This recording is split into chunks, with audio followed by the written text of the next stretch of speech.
Assalamualaikum warahmatullahi wabarakatuh. Waalaikumsalam warahmatullahi wabarakatuh. Nah, seperti biasa, alhamdulillah hari ini kita belajar seperti biasa ya. Setelah 2 minggu libur sekolah, ya, setelah 2 minggu libur sekolah kita kembali belajar ya, masuk ke semester 2 atau semester genap ya, yang kita mulai pertemuan pertamanya hari ini ya. Nah, alhamdulillah ya, udah beres liburan 2 minggu. Alhamdulillah liburan sekolah nggak diperpanjang ya. Kalau liburan sekolah diperpanjang, ini sekolah bakal jadi kios mix web.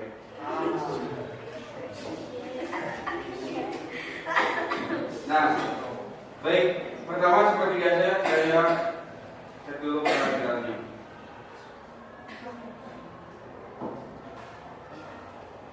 Aji, Alvin, Anila, Jokariski.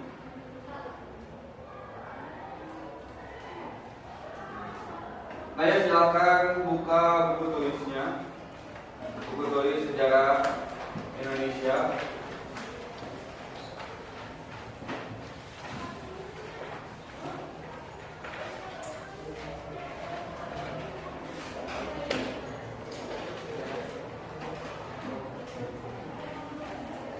Nah ya, tahun baru dan semester baru harusnya semakin semangat belajar ya. Harusnya semakin semangat belajar. Kalian sudah melihat ya hasil rapor kalian. Kita bahas ya hari ini tentang Sumpah Pemuda. Silakan tulis dulu judulnya. Fase sejarah Indonesia itu ada juga fase pergerakan nasional ya, Sumpah Pemuda. Nah, ini ya, Sumpah Pemuda. Nah, belajar yang ingin kita capai pada pembelajaran hari ini dan juga pada pertemuan berikutnya. Yang pertama adalah bagaimana menghargai nilai-nilai Sumpah Pemuda dan maknanya bagi kehidupan kebangsaan di Indonesia pada masa kini. Yang pertama, menimbulkan alam pikiran, alam interaksi, dan alam materi pengaplikasiannya dari pergerakan nasional ya. Jadi kita mencoba mencari tahu apa pikiran dari pejuang-pejuang kemerdekaan pada masa pergerakan nasional ya. Yang alam pikirannya adalah ingin merdeka dari penjajah ya, alam pikirannya. Jadi di otaknya teh ada keinginan untuk merdeka setelah ratusan tahun dijajah oleh Belanda. Lalu kita juga akan mempelajari alam interaksi. Bagaimana orang-orang di zaman penjajahan Belanda itu bergaul, berteman, bersosialisasi atau dagang jualan pembelinya orang Belanda, ya, atau berteman dengan orang Belanda. Itu ya. Jadi menafsirkan nilai-nilai dan makna Sumpah Pemuda, memproyeksikan nilai-nilai dan makna Sumpah Pemuda, dan keterampilannya nanti kita akan membuat suatu proyek ya. Jadi kita akan membuat suatu proyek yang ada hubungannya dengan sejarah Sumpah Pemuda ya. Itu ya tujuan belajar kita hari ini. Lalu berikutnya pengertian pergerakan nasional ya. Sok silakan tulis dulu. Kita lanjut ya.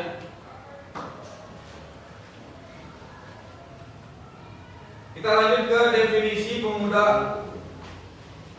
Lanjutnya definisi pemuda pada masa pergerakan nasional. Nah, kita lihat pemuda zaman pergerakan nasional itu seperti ini ya gambarannya. Nah, pemuda pada masa pergerakan nasional menjadi pelaksana peristiwa Sumpah Pemuda. Mereka adalah mereka yang berusia tidak lebih dari 21 sampai 22 tahun. Ciri-ciri mereka salah satunya adalah berpendidikan modern. Yang berpendidikan. Kita coba checklist ya kesamaan zaman dulu dengan zaman sekarang. Pemuda pada masa itu berusia kurang dari 21-22 tahun. Berarti sama dengan kalian ya, checklist sama. Berpendidikan modern sama ya. Bisa calistung, baca tulis begitu ya.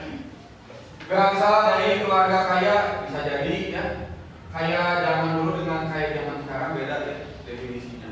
Nah kemudian ini ya, ini dari Yogyakarta ya, gambar dari Yogyakarta.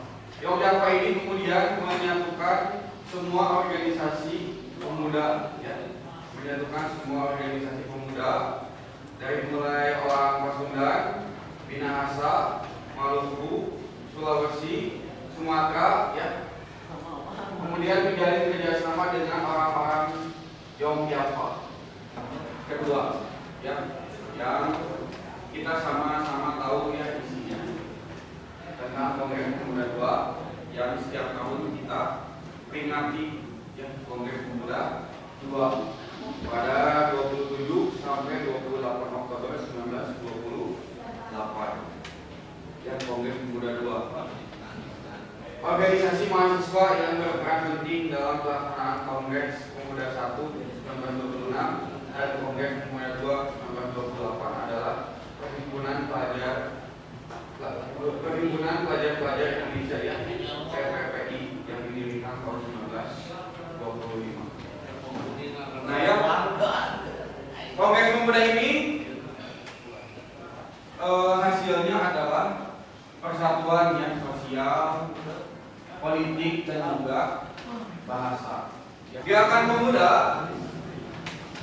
pemuda muncul pertama kali adalah Trikoro Darmo yang didirikan oleh Raden Satiman Wiryo Sanjoyo pada tahun 1915.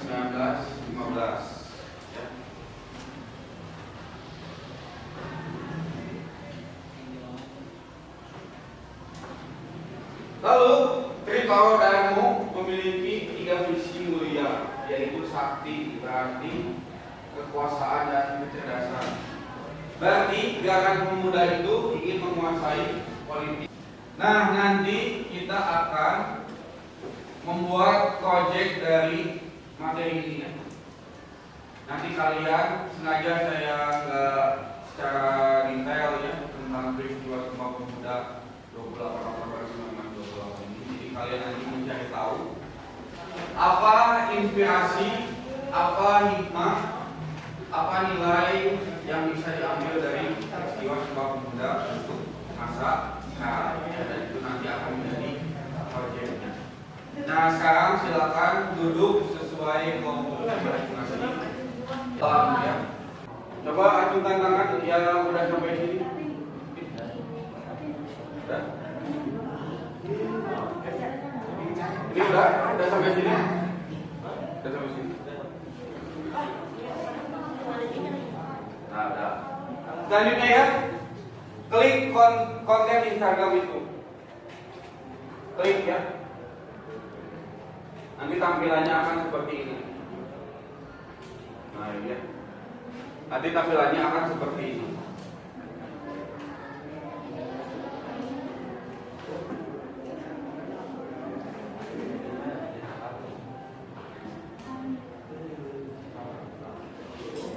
Udah? Proyek tugas ini ya. Silakan nanti kalian diskusikan dengan teman sekelompok. Template proyeknya mau warna apa? Ya. Mau warna apa? Mau tulisannya yang kayak gimana ya? Ini kan namanya font ya. Hurufnya kan namanya font. Mau fontnya kayak gimana? Mau warna apa? Banyak ya di sini pilihannya. Silakan kalian sepakati dengan anggota kelompok ya. Nah, ini ya. Jadi kelompok Kevin, misalkan ini gambar kelompok kalian, ya, seperti ini, ya. Ada backgroundnya, silakan. Atau anggota kelompoknya berjejer gitu ya ke pinggir, silakan, ya. Bisa juga kemudian si covernya itu apa namanya tanpa background ya. Nah bisa ada pilihan edit gambar, klik gambarnya, edit gambar, hapus latar belakang. Maka Canva akan memproses menghilangkan latar belakang dari foto yang kalian pengen. Nah bisa seperti ini ya.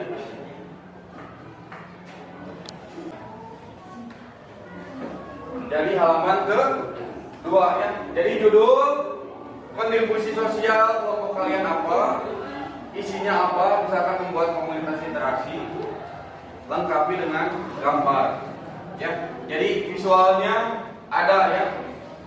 Saya berpesan bikin yang bagus ya, warnanya yang bagus, jangan ditabrak-tabrak.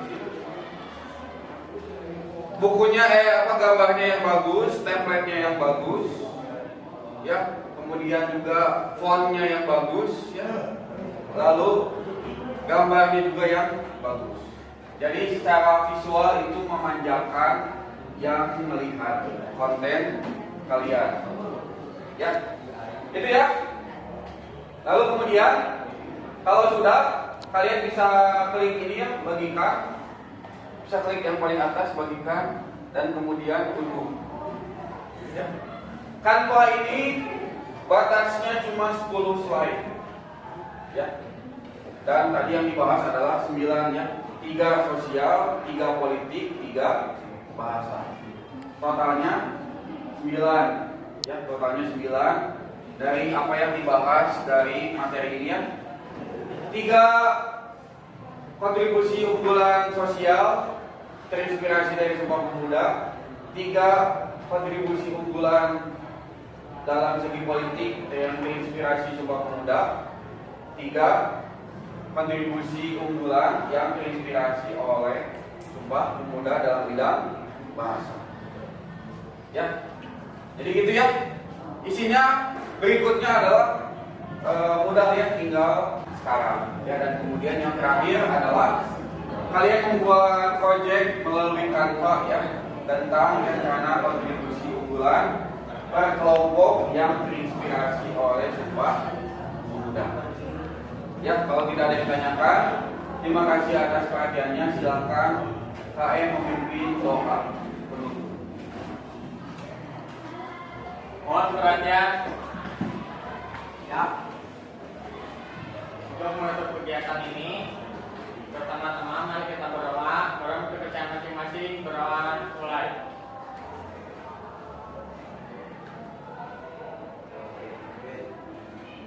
Amin.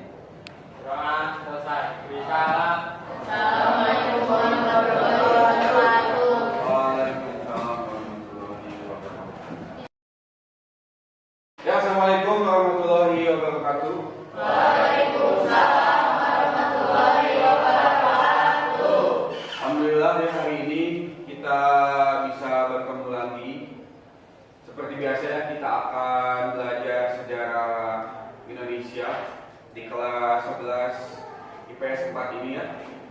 Nah, baiklah, sebelum kita memulai belajar, silakan KM untuk memimpin doa. Mohon perhatian. Sebelum kita belajar, alangkah baiknya kita berdoa. Pada kepercayaan masing-masing, berdoa mulai.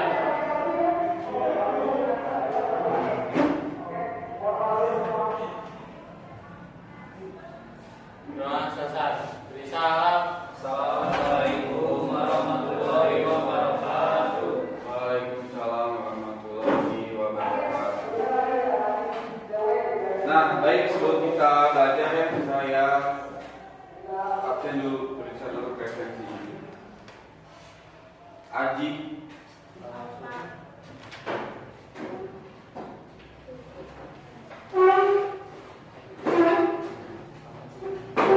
Alvin,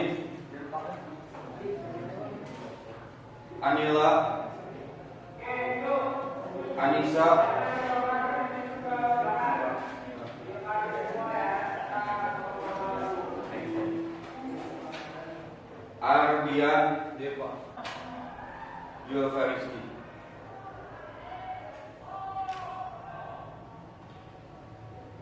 Nah ya, seperti yang sudah kita bahas di pertemuan sebelumnya, kita sudah membahas tentang materi Sumpah Pemuda ya. Di pertemuan sebelumnya kita membahas sejarah dari peristiwa Sumpah Pemuda ya, yang merupakan bagian dari peristiwa sejarah pergerakan nasional ya, bagian dari sejarah pergerakan nasional ya, di mana para pemuda kemudian sangat berperan besar ya, sangat berperan besar untuk mewujudkan cita-cita bersama pada masa itu adalah Indonesia merdeka. Ya, yang menjadi cita-cita bersama pada masa itu adalah ingin mewujudkan Indonesia merdeka ya, setelah menyadari bahwa begitu banyak penderitaan yang dialami oleh masyarakat Indonesia. Lalu kemudian ini yang menjadi pendorong ya, bagaimana kemudian masyarakat Indonesia, terutama para pemuda itu bersosialisasi, berorganisasi ingin mewujudkan Indonesia merdeka ya.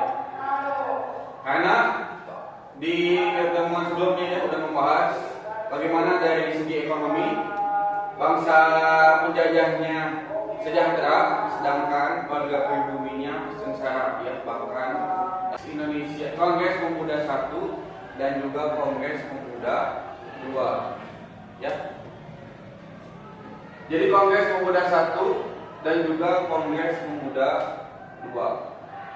Nah ini ya, bahwa pemuda menyadari kalau mau merdeka dari penjajah Belanda, salah satu modalnya adalah persatuan ya, persatuan yang kemudian menjadi motor penggaknya adalah anak muda ya, anak muda.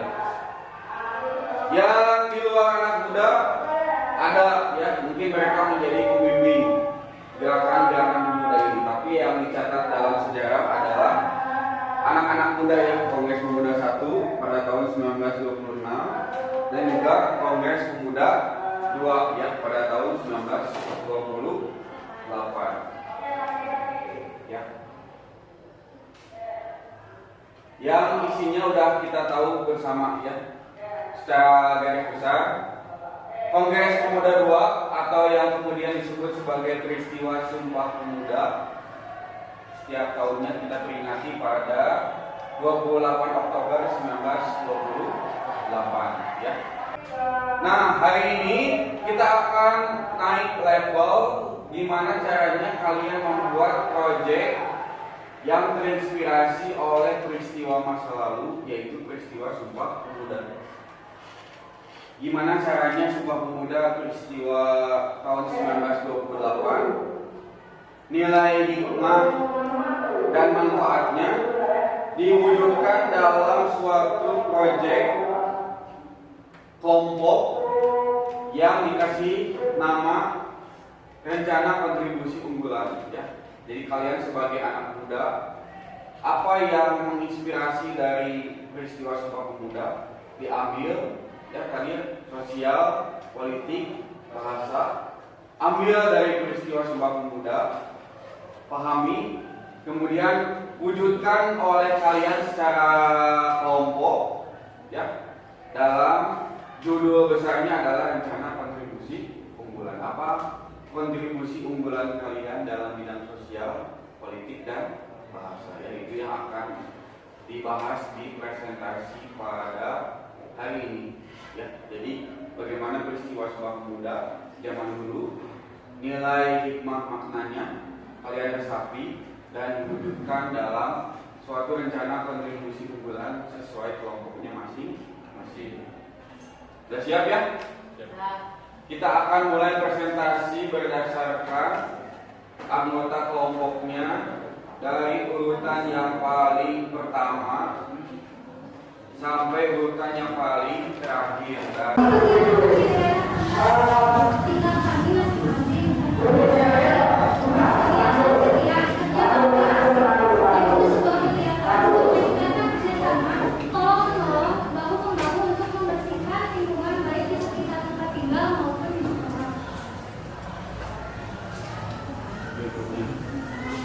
Berikutnya yang pertama, menjadi ketua di bidang aksi peduli lingkungan. Kita mengajak masyarakat untuk melakukan revitalisasi seperti menanam tanaman di sekitar rumah dan melakukan kegiatan pilih sampah untuk memisahkan antara sampah atau pameran buku seperti kegiatan pameran buku baca bahasa. Dari kegiatan ini kita dapat meningkatkan minat baca dan ini bisa dikenal kontrak. Kalau dilihat dari riset World Literally National Ranker yang dilakukan oleh University 2018 lalu, Indonesia menduduki peringkat ke-60 dari negara ke-1. Padahal dari segi materi untuk mendukung harga peringkat Indonesia berada di atas negara Eropa. Selain itu, kemudian teknologi seperti pemrograman bisa menerima faktor yang mudah untuk membiasakan membaca, percaya dan membaca literasi atau buku setiap hari. Bisa menambah wawasan dan merangsang kemampuan verbal serta kreativitas masih ada mulainya. Pilih buku yang sederhana seperti novel yang favoritmu. Kalau di spesifik ya, kalau menjelaskan, jadi apa rencana kontribusi unggulan di bidang sosial apa? Kalau udah, berikutnya rencana kontribusi unggulan dalam bidang politik apa?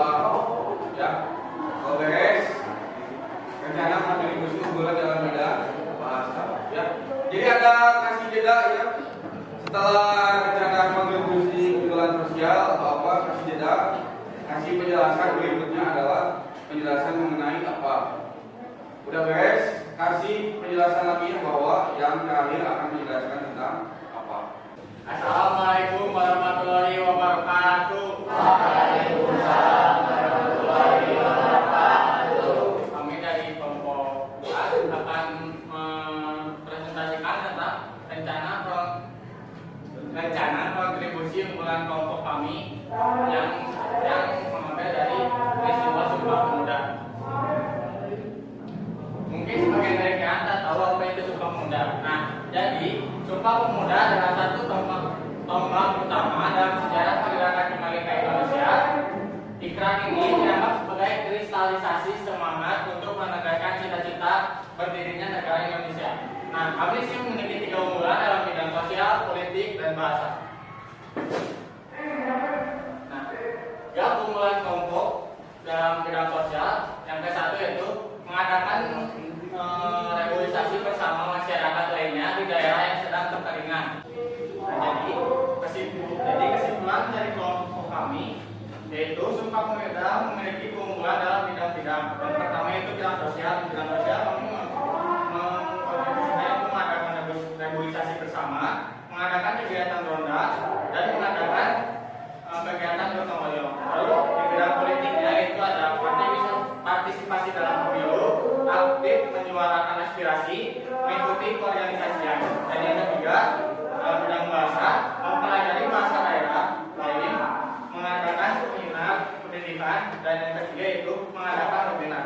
Jadi lebih singkatnya itu kita sebagai pemuda harus memiliki kita sebagai pemuda sebagai generasi emas Indonesia harus memiliki kontribusi yang besar di negara kita agar kita juga bisa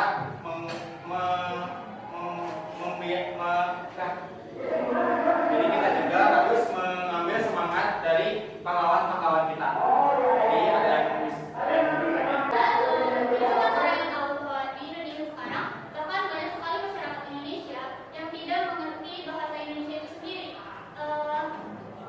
seperti contohnya para cici-cici, koko-koko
sampai teman. Tapi itu adalah rencana konstitusi ukuran kelompok dan bidang sosial yang dia bacakan oleh Tiara.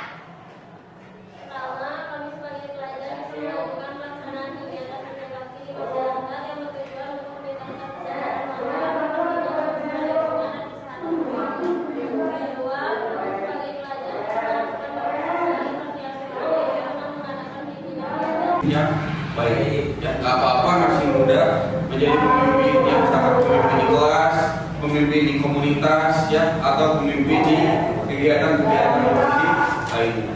Ya, jadi bagaimanapun juga kalian suatu hari nanti akan menjadi pemimpin yang akan menjadi leader.